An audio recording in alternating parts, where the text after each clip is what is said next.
नमस्कार दोस्तों, मैं हूं परविंदर सैनी। दोस्तों, कांग्रेस पार्टी में लगातार उठापटक देखने को मिल रही है। सिरसा से विधायक गोकुल सेतिया ने जहां पर एक बार फिर से मुख्यमंत्री नायब सैनी की तारीफ की, वहीं अब कांग्रेस पार्टी ने दिल्ली में 22 अप्रैल को एक बड़ी बैठक बुलाई है। हालांकि कांग्रेस पार्टी ने इस बैठक को लेकर अपना एजेंडा अलग बताया है, लेकिन सूत्र ये कह रहे हैं कि कहीं न कहीं जिस तरीके से बार बार कांग्रेस के विधायक सीएम की तारीफ कर रहे हैं, तो अंदर खाने कुछ न कुछ खिचड़ी पक रही है। तो इसी विषय को लेकर हमारे साथ बातचीत करने के लिए आज राजनीतिक मामलों के जानकार वीरेंद्र राठी हमारे साथ मौजूद है। राठी साहब, आपका कार्यक्रम में स्वागत है। आपका बहुत बहुत धन्यवाद और सभी दर्शकों को मेरी तरफ से नमस्कार। राठी साहब, बड़े लंबे समय के बाद आपसे फिर स्टूडियो में मुलाकात हो रही है। कार्यक्रम में व्यस्त रहने का आप हमसे मुलाकात नहीं कर पाए, चर्चा नहीं कर पाए थे। तो राठी साहब, अब जिस तरीके से हम देख रहे हैं ये कि जो धुरी घूम रही है, गोकुल सेतिया हो या कुछ और कांग्रेस के नेता हैं, जिस तरीके से लगातार बार बार बीजेपी की तारीफ और ख़ासकर सीएम नायब सैनी की तारीफ कर रहे हैं, तो क्या हम ये मान सकते हैं कि कांग्रेस पार्टी अंदर से टूट चुकी है? देखिए, कहीं न कहीं एक संकेत तो गोकुल सेतिया जी ने और दो कांग्रेस के और विधायकों ने पीछे दिया ही था जब वो मुख्यमंत्री के स्टेज पे गए और उन्होंने भूरी भूरी प्रशंसा बीजेपी सरकार की उनके मुख्यमंत्री की। और कहीं न कहीं कांग्रेस को एक आंतरिक डर भी सताने लगा है कि ऐसा ना हो कि पार्टी के अंदर जिस प्रकार से महाराष्ट्र के अंदर शिवसेना टूटी थी या कांग्रेस टूटी थी, कि इसी प्रकार का खेल आने वाले निकट समय में हरियाणा प्रदेश के अंदर ना हो जाए।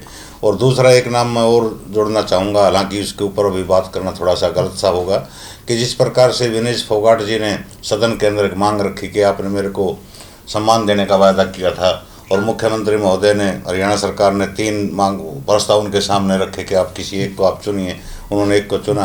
तो जिस प्रकार से कांग्रेस विधायकों के साथ भारतीय जनता पार्टी का शीर्ष नेतृत्व जो है वो पटरी बैठा रहा है या तालमेल बैठाने की कोशिश कर रहा है, तो आने वाले भविष्य की राजनीति भारतीय जनता पार्टी एक बड़ी सोच लेकर के और दूर की सोच लेकर के चलने वाली पार्टी है, और इसके थोड़े से घातक परिणाम भविष्य में निकल सकते हैं। निकट भविष्य में नहीं तो आगामी 4, साढ़े 4, 5 साल बाद चुनाव आएगा, तो तब कहीं न कहीं प्रभाव जरूर इन बातों का पड़ेगा। डॉक्टर साहब, जिस तरीके से गोकुल सेतिया ने पोस्ट किया, उसमें उसने लिखा कि नायब सैनी जो है लगातार मेरी तारीफ़ कर रहे हैं, लगातार आम लोगों से मिल रहे हैं, मेरे कामों को भी कर रहे हैं। और उन्होंने ये भी कहा कि जिस तरीके से पूरी भारतीय जनता पार्टी या यूँ कहें कि पूरा विपक्ष एक साथ हो गया था, उसके बाद भी मैंने चुनाव में जीत दर्ज की और मुझे कांग्रेस के शीर्ष नेतृत्व ने मिलने के लिए बुलाया तक नहीं, मुझे शाबाशी तक नहीं दी, जबकि निकाय चुनाव में यहाँ से हमारा उम्मीदवार काफ़ी कम मार्जिन से आ रहा और किसी बड़े नेता ने चुनाव प्रचार नहीं किया, उसके लिए भी मेरी कोई प्रशंसा नहीं की गई। तो क्या हम ये मान लें कि वो पूरी तरीके से कांग्रेस पार्टी से नाखुश हैं? देखिए, गोकुल सेतिया की जड़ें बड़ी गहरी हैं सिरसा के अंदर। इनके नाती होते थे, वो वहाँ से विधायक भी रहे, मंत्री भी रहे। और पिछला चुनाव भी आप देखोगे, जब बतौर निर्दलीय प्रत्याशी गोकुल सेतिया जी ने वहाँ से लड़ा, तो मात्र 700 वोटों के अंतर से वो आ रहे थे चुनाव गोपाल कांडा से, और अब की बार कांग्रेस पार्टी ने उनको टिकट दे दिया। तो कांग्रेस स्वयं में पार्टी गोकुल सेतिया वहाँ है लोगों के बीच में, जिस प्रकार से वो आवाज़ उठाते रहे हैं पिछले 5 साल के अंदर, तो उनका एक अपना वोट बैंक भी है। तो अब चाहते हैं कि इलाके की जनता के काम हों, और काम के लिए वो कह रहे हैं कि मुख्यमंत्री नायब सिंह सैनी के पास में जाता हूं तो मेरे काम वो कर रहे हैं। और कांग्रेस के अन्य विधायक ये कह रहे हैं कि हम तो विपक्ष में हैं, हमारे तो काम सरकार में हो ही नहीं रही या चल नहीं रही है। तो कहीं न कहीं कांग्रेस पार्टी ने एक समन्वय, एक तालमेल बैठाना पड़ेगा अपने 37 विधायकों के साथ। और ये स्थिति केवल कांग्रेस के अंदर नहीं है, थोड़ी सी भाजपा के अंदर भी कहीं न कहीं झोल है। जिस प्रकार से अनिल विज जी कैबिनेट मंत्री हैं, जिस प्रकार के बयान उनके आते रहे हैं कि भाई मेरा तो बेशक मंत्री पद छीन जाए, MLA की कुर्सी कोई छीन नहीं सकता, मैं किसी मीटिंग में नहीं जाऊंगा या अपने हल्के से बाहर की समस्या नहीं सुनूंगा। और कहीं न कहीं पिछला जो विधानसभा सत्र था उसमें विधायकों के बीच में और एक मंत्री के बीच में जिस प्रकार की अमर्यादित भाषा, हम उसको कहेंगे, भाषा और शब्दबाण जो चले थे, वो भी उस पार्टी के अंदर भी, भाजपा के अंदर ठीक नहीं है। कहीं न कहीं दादा गौतम जिस पार्टी के अंदर रहते हैं, मंत्री की कुर्सी उनको मिली नहीं, वो इसी प्रकार का खेल कहीं न कहीं भाजपा के अंदर भी चला हुआ है। लेकिन भाजपा सत्ता में है, वो मैनेज कर जाएगी। कांग्रेस आज विपक्ष में है और विपक्ष में भी विपक्ष का नेता नहीं चुन पाई है। और सबसे बड़ा जो विवाद कांग्रेस के अंदर चला हुआ है वो इसी बात को लेकर के चला हुआ कि विपक्ष का नेता कौन हो। सीधी सी बात है, जितने विधायक जीत करके आए हैं उनमें भूपेंद्र हुड्डा के व्यक्ति ज़्यादा जीत करके आए, वो चाहते हैं कि हुड्डा साहब बने। लेकिन कांग्रेस हाईकमान चाहता है कि कहीं न कहीं हुड्डा साहब को हमने लंबे समय तक राजनीतिक पारी हरियाणा प्रदेश के अंदर स्वतंत्र रूप से खिलाई है कि इस पारी का कहीं न कहीं अंत होना चाहिए, तो वो किसी दूसरे नेता को चाहते हैं। ये परिस्थिति आती है तो हुड्डा साहब के मन में एक प्रश्न ये उठता है कि अपने आदमी को ही मैं विपक्ष का नेता बनवाऊं। उसमें मैडम गीता भुक्कल का नाम हो सकता है, डॉक्टर रघुवीर कादयान का नाम हो सकता है, निर्मल सिंह जी का नाम हो सकता है, अशोक अरोड़ा जी का नाम हो सकता है, कि चारों के चारों विधायक भूपेंद्र हुड्डा खेमे के गिने जाते हैं। और कांग्रेस के अंदर सीनियर विधायक भी हैं, डिजरो भी करते हैं। लेकिन हुड्डा साहब इस चीज़ को छोड़ नहीं पा रहे हैं, इस लालच को।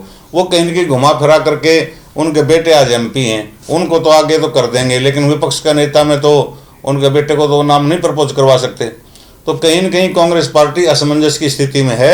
और एक लेटेस्ट जो 3-4 दिन पहले एक वीडियो वायरल हुई थी राहुल गांधी जी की, राहुल गांधी ने बड़े कड़े शब्दों में एक बात कांग्रेस के शीर्ष नेतृत्व जो बड़े नेता अपने आप को मानते हैं उनके बारे में स्पष्ट रूप से कहा था कि इसी की राजनीति मेरी पार्टी के लोग करने लग गए हैं। बड़े नेता अपने आप को मानते हैं लेकिन बूथ तक जितवा नहीं पाते हैं। और उन्होंने कहा कि संगठन बनाओ और संगठन में हम जिलाध्यक्ष को पावर देंगे। यानी कि निचले स्तर पर जब कांग्रेस के कार्यकर्ता को या पदाधिकारी को ताकत मिलेगी तो पार्टी कहीं न कहीं उठान पर आएगी।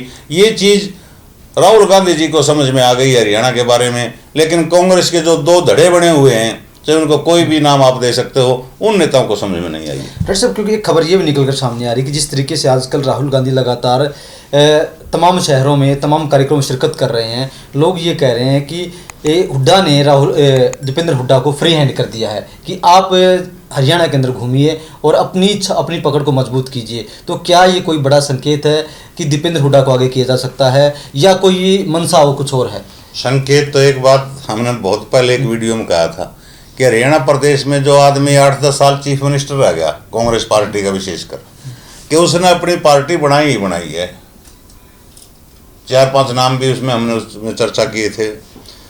भूपेंद्र हुड्डा जी चाहते हैं कि अपना गुट मजबूत रखें, अपने पास ताकत रखें, वो रहती हुई दिखाई नहीं दे रही।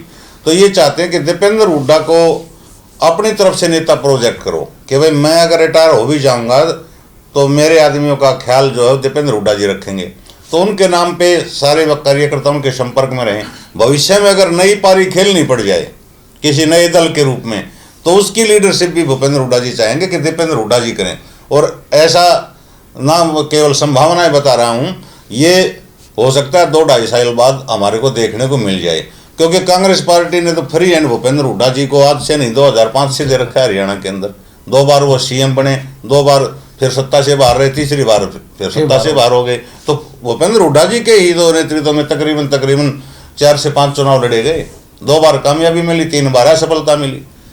दूसरों को भी कहीं ना कहीं वो चाहते हैं कि हमारे को भी मौका मिले। डॉक्टर साहब, कल जिस तरीके से BK हरिप्रसाद ने मीटिंग बुलाई है प्रभारी जो कांग्रेस के हरियाणा से, तो क्या आपको संकेत लग रहा है क्या विधायक बीजेपी में जाने की तैयारी कर रहे हैं, उन्हें रोकने के लिए है, या नेता प्रतिपक्ष का ऐलान हो सकता है, या हरियाणा कांग्रेस के अंदर जो फूट है उसको रोकने के लिए मीटिंग बुलाई गई है? BK हरिप्रसाद जी एक बड़े सीनियर नेता है कांग्रेस के और सम्मानित नेताओं में हैं। वो कहीं न कहीं इस बात को सुलझाने का प्रयास कर रहे हैं कि एक मत से विपक्ष का नेता हरियाणा के अंदर चुना जाए और किसी ऐसे व्यक्ति को प्रदेश अध्यक्ष का पद दिया जाए जो सभी धड़ों को साथ लेकर के चलो।